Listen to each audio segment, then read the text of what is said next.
Hello, എല്ലാവർക്കും സുഖമാണല്ലോ അല്ലേ? അപ്പോഴേ നമുക്കിന്ന് ചോറിനൊപ്പം കഴിക്കാൻ പറ്റിയ നല്ലൊരു സൈഡ് ഡിഷിൻ്റെ റെസിപ്പി പരിചയപ്പെട്ടാലോ? വളരെ എളുപ്പത്തിൽ ഉണ്ടാക്കിയെടുക്കാൻ പറ്റും. അതായത് പെട്ടെന്ന് നമുക്ക് ചോറിനൊപ്പം വേറെ ഒരു കറികളും ഇല്ലെങ്കിൽ വെണ്ടയ്ക്ക ഉരുളക്കിഴങ്ങ് ഉണ്ടെങ്കിൽ വേഗം ഉണ്ടാക്കിയെടുക്കാൻ പറ്റുന്ന ഒരു സൈഡ് ഡിഷാട്ടോ. അപ്പോൾ അതിനായിട്ട് ഞാൻ ആദ്യം തന്നെ എളുപ്പത്തിന് വേണ്ടിയിട്ടാണ് ഇതുപോലെ ഉരുളക്കിഴങ്ങ് ഒന്ന് വേവിച്ചെടുക്കുന്നുണ്ട്. ഇതുപോലെ ഒന്ന് സ്ക്വയറായിട്ട് കട്ട് ചെയ്ത് അതിലേക്ക് ഉപ്പിട്ട് വെള്ളം ഒഴിച്ച് ഒന്ന് വേവിച്ചെടുത്ത് മാറ്റി വയ്ക്കുന്നുണ്ട് കേട്ടോ. അപ്പോൾ ഇനി നമുക്ക് വേറൊരു പാത്രം ചൂടാക്കാൻ വെച്ച് അതൊന്ന് ചൂടായി വരുന്ന സമയത്ത് നമുക്കിതിലേക്ക് വെളിച്ചെണ്ണ ഒഴിച്ചു കൊടുക്കാം കേട്ടോ. അപ്പോൾ വെളിച്ചെണ്ണ എടുക്കുമ്പോൾ ഒരു പ്രത്യേക ടേസ്റ്റും മണമൊക്കെ ഉണ്ടാവും കേട്ടോ. അപ്പോൾ അതുകൊണ്ടാണ് ഞാൻ വെളിച്ചെണ്ണ തന്നെ എടുക്കുന്നത്. അപ്പോൾ വെളിച്ചെണ്ണ ഇനി നന്നായിട്ടൊന്ന് ചൂടായി വരുമ്പോൾ നമുക്കിതിലേക്ക് 1/2 ടീസ്പൂൺ കടുക് ഇട്ട് കൊടുക്കാം. അപ്പോൾ കടുകെല്ലാം ഒന്ന് പൊട്ടി വരുന്നവരെ നമുക്കൊന്ന് വെയിറ്റ് ചെയ്യണം. ഇപ്പോൾ കടുകൊക്കെ നന്നായിട്ട് പൊട്ടി വന്നിട്ടുണ്ട്. ഇനി നമുക്കിതിലേക്ക് 2 വറ്റൽമുളക് മുറിച്ചിട്ട് കൊടുക്കാം. പിന്നെ ഇതിൻ്റെ കൂടെ ഒരു സവാള അരിഞ്ഞതാണ് കേട്ടോ. അപ്പം മീഡിയം സൈസിലുള്ള ഒരു സവാള ഇതുപോലെ ഒന്ന് നീളത്തിലരിഞ്ഞതാണ്. അതും കൂടി ഇട്ട് കൊടുത്ത് അതിൻ്റെ കൂടെ 2 പച്ചമുളകും ഒരു 3-4 അല്ലി വെളുത്തുള്ളി ഒന്ന് ചെറുതായിട്ട് മുറിച്ചിട്ട് കൊടുക്കുന്നുണ്ട്. അതും കൂടി ഇട്ട് കൊടുത്ത് നമുക്കിത് നന്നായിട്ടൊന്ന് മിക്സ് ചെയ്ത് കൊടുക്കാം. ഇതിലധികം പണികളൊന്നുമില്ല കേട്ടോ. വളരെ എളുപ്പത്തിലായി കിട്ടും. പ്രത്യേകിച്ച് നമ്മൾ ഉരുളക്കിഴങ്ങ് സെപ്പറേറ്റ് വേവിച്ചെടുക്കുന്നത് കൊണ്ട് തന്നെ ഒരുപാട് നമ്മളിത് വഴറ്റിയുള്ള സമയം കളയലൊന്നുമില്ല കേട്ടോ. വേഗമായി കിട്ടും.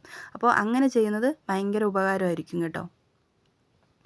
അപ്പോൾ സവാള നമുക്ക് ഒരുപാടങ്ങ് വെന്ത് കുഴഞ്ഞ് വരുന്നവരെ വഴറ്റിയെടുക്കുകയൊന്നും വേണ്ട. ഒന്ന് വെന്ത് കിട്ടിയാൽ മതി കേട്ടോ. അപ്പോൾ ഞാൻ ഈ ഒരു സമയത്ത് ഒരു തണ്ട് കറിവേപ്പില കൂടി ചേർത്ത് കൊടുത്തിട്ടുണ്ടേ. അപ്പോൾ ഈ ഒരു പരുവത്തിലൊക്കെ ഒന്ന് ആയി കിട്ടിയാൽ മതി. നമുക്ക് ഒരുപാട് വഴന്ന് വരണ്ട.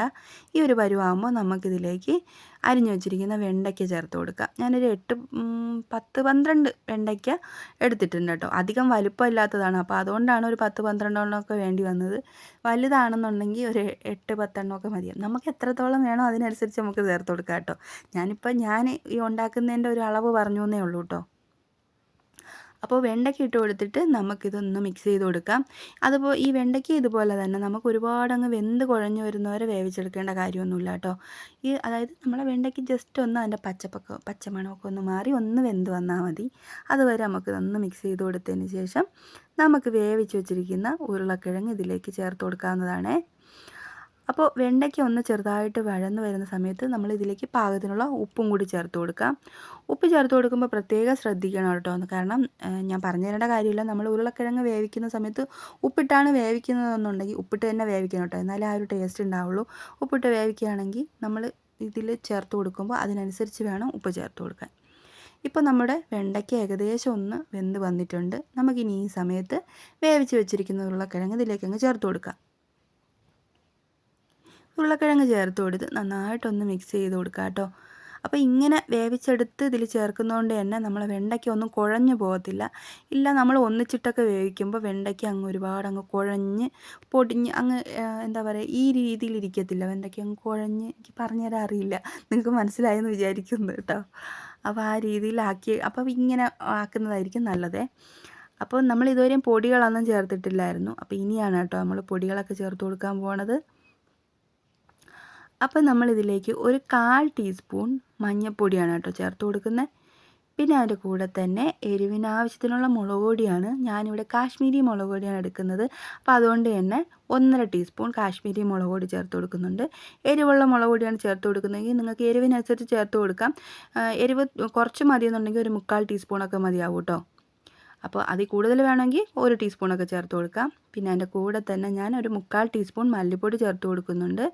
പിന്നെ ഒരു 1/4 ടീസ്പൂൺ ഗരം മസാല കൂടി. ഇനി നമുക്കിത് നന്നായിട്ട് യോജിപ്പിച്ച് കൊടുക്കാം കേട്ടോ. നമ്മുടെ ഉരുളക്കിഴങ്ങിലും വെണ്ടയ്ക്കയിലൊക്കെ ഈ പൊടി ഒന്ന് നന്നായിട്ട് പിടിക്കത്തക്കവണ്ണം നന്നായിട്ട് ഇതുപോലെ ഒന്ന് ഇളക്കി അതിൻ്റെ ആ പച്ചമണമൊക്കെ ഒന്ന് മാറി വരുന്നവരെ ഇളക്കിക്കൊണ്ടേയിരിക്കുക കേട്ടോ. ഇല്ലെങ്കിൽ അടി പിടിക്കും. അതുകൊണ്ട് നല്ലോണം പക്ഷേ ഇളക്കുമ്പോൾ നമ്മുടെ ഉരുളക്കിഴങ്ങെല്ലാം കൂടി ഒന്ന് വെന്തിരിക്കുന്നതുകൊണ്ട് തന്നെ കുഴഞ്ഞു പോകാൻ സാധ്യത ഉണ്ട്. അപ്പോൾ അതുകൊണ്ട് തന്നെ പയ്യെ ഒന്ന് ഇളക്കി കൊടുത്താൽ മതി കേട്ടോ. അപ്പോൾ ഇത്രയേ ഉള്ളൂ. വളരെ എളുപ്പത്തിൽ ഉണ്ടാക്കിയെടുക്കാൻ പറ്റുന്ന ഡിഷാണ്. ഇഷ്ടപ്പെടുകയാണെങ്കിൽ ലൈക്ക് ചെയ്യാനും സബ്സ്ക്രൈബ് ചെയ്യാനൊന്നും മറക്കരുത്. അപ്പോൾ ഓക്കെ.